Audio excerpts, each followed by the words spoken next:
Alors que le soleil se couche sur une autre journée tumultueuse, l'air est saturé d'anticipation et les échos de l'histoire résonnent à travers les terres de l'Europe de l'Est. Bonjour messieurs, et bienvenue dans le récit sans cesse évolutif du macromonde.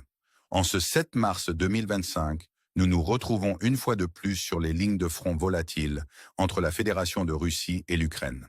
C'est une nouvelle semaine, et la section frontale près de Pakrovsk nous appelle, directement au sud-ouest de la Seine, où de récentes contre-attaques ukrainiennes à Pisane ont bouleversé le paysage tactique.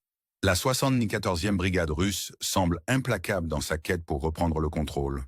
Un récit en cours depuis des semaines, avec des escarmouches constantes, laissant le paysage jonché de ruines. Ces derniers jours ont vu l'infanterie russe faire de petites avancées, mais significatives, avec des troupes de la 74e brigade ayant repris la partie sud du village, récupérant des routes et avançant jusqu'à 500 mètres au nord-est. La dynamique de cette zone a changé, passant d'une zone grise à une zone rouge plus menaçante, alors que les forces russes récupèrent la majeure partie du village, mais les unités ukrainiennes tiennent fermement la partie nord, menant des opérations de résistance avec une détermination louable. Dans les environs, notamment autour de Pakrovsk, aucun déplacement majeur du front n'est enregistré, mais les batailles positionnelles continuent de couver juste sous la surface. Alors que notre regard se tourne brièvement vers la section frontale autour de Toretsk, des chuchotements de mouvements se font entendre. Les rapports suggèrent que le commandement militaire russe dirige des unités de la 8e armée au combat, un développement que les sources militaires ukrainiennes ont pris en compte, bien que les détails restent rares. La semaine à venir promet de révéler davantage de ce jeu d'échecs complexe. Mais concentrons-nous maintenant plus au nord, où l'air bourdonne de la tension des mouvements frontaux. L'armée russe marque sa présence dans l'un des rares établissements restants dans l'oblast de Lansko. Le petit village de Nadia, perché près de la frontière des régions de Kharkiv et Loutchansk, a été un bastion de la défense ukrainienne pendant des mois, tenu vaillamment par la 3e brigade de tempête ukrainienne. Cependant, la pression incessante exercée par les forces russes a finalement épuisé les défenses. Les rapports les plus récents, accompagnés de rhétorique menaçante, suggèrent un contrôle russe définitif sur le petit village. Cette avancée en territoire sud-ouest a couvert une distance allant jusqu'à 1,75 km, intégrant efficacement Nadia dans le giron du côté russe. Au nord, les troupes russes ont capitalisé sur le terrain ouvert, avançant jusqu'à 1,25 km en direction sud, revendiquant plusieurs parcelles forestières et champs. Cette acquisition stratégique marque une autre portion de l'oblast de Lansko, tombant sous contrôle russe, avec la ligne de front s'adaptant de manière significative par rapport à la veille. La zone grise recule et la zone rouge s'étend de manière menaçante. À la frontière des régions de Kharkiv et Loutchansk, les points focaux actuels sont les villages de Tverdosh-Libov et Novorevka, dans l'oblast de Loutchansk, toujours sous contrôle ukrainien. À quelques kilomètres au sud, les villages de Petrivka et Novaluivka restent également sous surveillance ukrainienne, se tenant comme les derniers bastions de l'oblast de Lansk que l'armée russe n'a pas encore conquis. Il est prévu que les semaines à venir verront des efforts intensifiés des forces russes pour occuper ces 4 villages. Plus loin le long de la rivière Oskil, la première armée de tanks russes a fait des gains stratégiques sur le terrain. Les troupes russes ont sécurisé des étendues de forêt à la frontière de Krychleakivka, et la ligne de front a été recalibrée en conséquence, faisant passer davantage de territoire de la zone grise à la zone rouge. Notamment, l'infanterie russe s'est également déplacée le long de la rivière Oskil, se dirigeant vers le sud. Leur manœuvre, qui comprend une avancée le long des voies ferrées et un déplacement jusqu'à 400 mètres vers le sud, a entraîné d'autres ajustements de la ligne de front. Ce changement, marquant une transition de la zone grise à la zone rouge, signifie un début de semaine d'avance pour les Russes sur le sol ukrainien. Alors que le récit se déroule, nous nous trouvons attirés par la section nord du front, où la 34e brigade russe, renforcée par des unités de soutien, a fait des avancées significatives.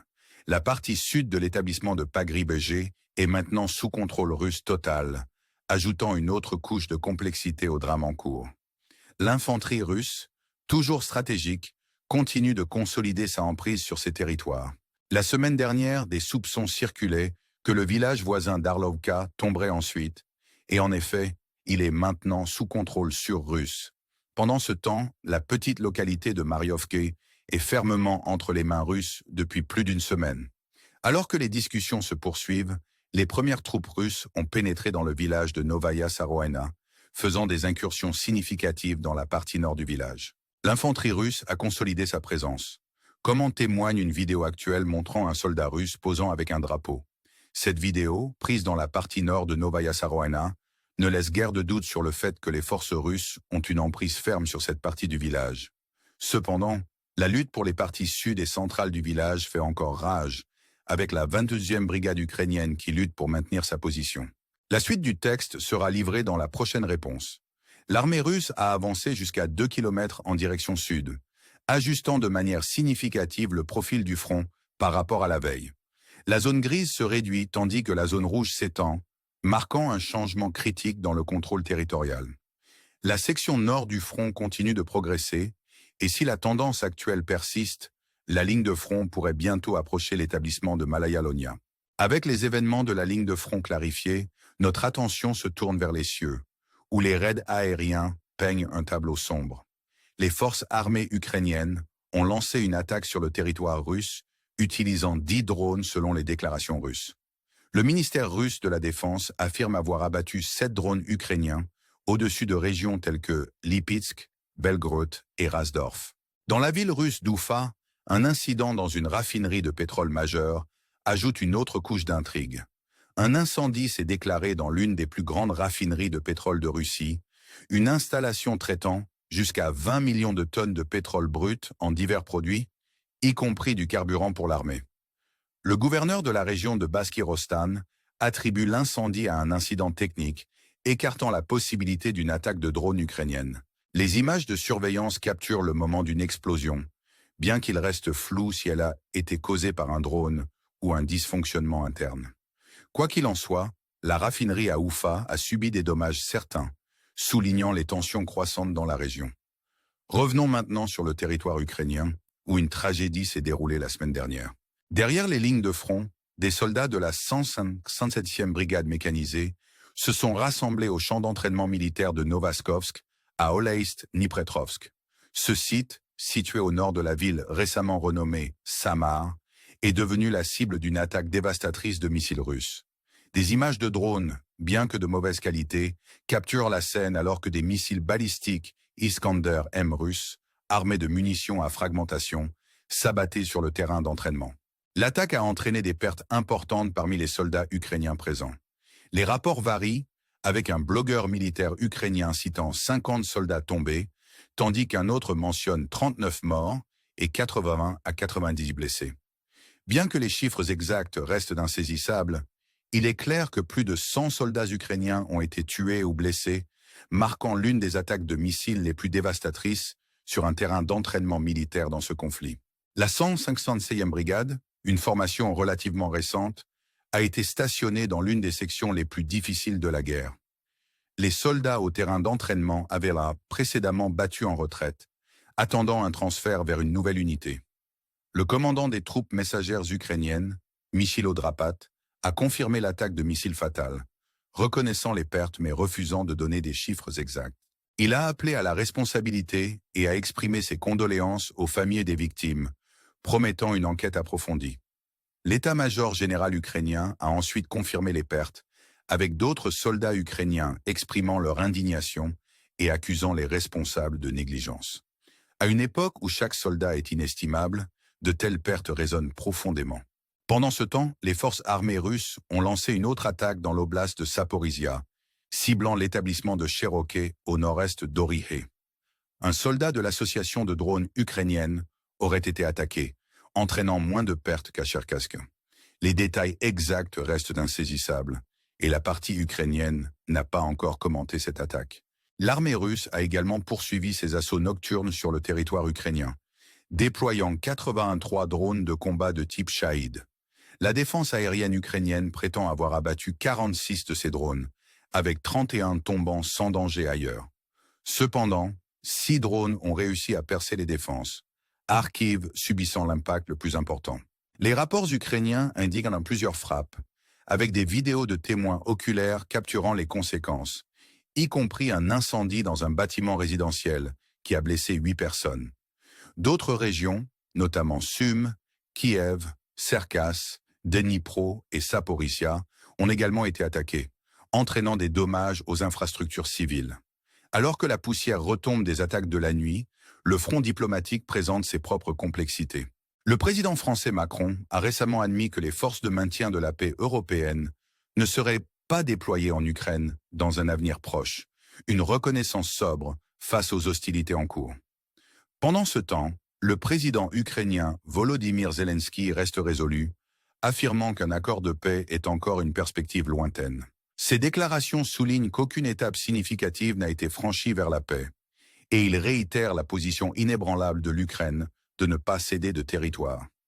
Zelensky exprime également sa volonté pour une éventuelle entrée de l'Ukraine dans l'OTAN, une perspective qui comporte des implications géopolitiques significatives.